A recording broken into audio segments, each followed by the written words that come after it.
પક્ષ કરતાં પણ બંને વ્યક્તિઓ જ્યારે પોતપોતાના મુદ્દા સાથે આખું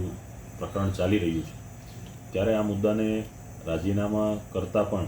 જે તમને સમય બાકી રહ્યો છે, જે સમય તમને મળવાનો છે, એ સમયને પ્રજાના કામ માટે કઈ રીતે વાપરી શકાય એમાં ધ્યાન આપવું જોઈએ એવું મને જણાય છે. આ જે બંને ચેલેન્જ એકબીજા સોશિયલ મીડિયામાં આપે છે, આપના મતે શું ગણો છો એને? આ જે આખી સોશિયલ મીડિયાના માધ્યમથી એકબીજાને ચેલેન્જ આપવાની જે આખી એક પ્રોસેસ બની છે, તો એ બાબતથી મને એવું લાગે છે કે બંને ધારાસભ્ય પદ ગ્રહણ કરે છે અને એમાં પણ કાંતિભાઈ અમૃતિયા તો ઘણા વર્ષોથી ધારાસભ્ય છે, ગોપાલભાઈ અત્યારે નવનિયુક્ત થયા છે, ત્યારે બંનેએ પોતાની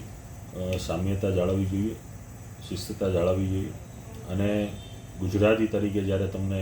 લોકોએ સ્વીકાર્યા છે, ગુજરાતમાં એક ધારાસભ્ય તમે બન્યા છે, ધારાસભ્ય તરીકેની ફરજ નિભાવવી જોઈએ. સોશિયલ મીડિયાને પણ અત્યારે જે પણ કોઈ એકબીજા સામે કંઈ પણ બોલ્યા છે એ બાબતોને છોડીને આગળ વધવું જોઈએ. તમારા મતે આ એક મજાક ગણી શકાય કેવું છે? અત્યારે મજાક કરતાં પણ આજે મુદ્દાને આખું સોશિયલ મીડિયાના માધ્યમથી જે આખો મુદ્દો હાઇલાઇટ થયો છે, ઘણા લોકો આની મજા લઈ રહ્યા છે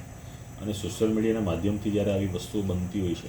ધારાસભ્ય લેવલની વ્યક્તિઓ રાજીનામા આપવા, નવી ચૂંટણી થાય, હું જીતીને બતાવું, સામે પક્ષકાર પણ કહે છે કે હું જીતી જાઉં, ફરીથી રાજીનામું આપો, 12 વાગ્યા સુધીમાં આપો.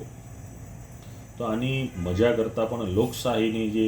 પ્રક્રિયા છે એનાથી જે તમે બન્યા છો એ નિભાવી જોઈએ.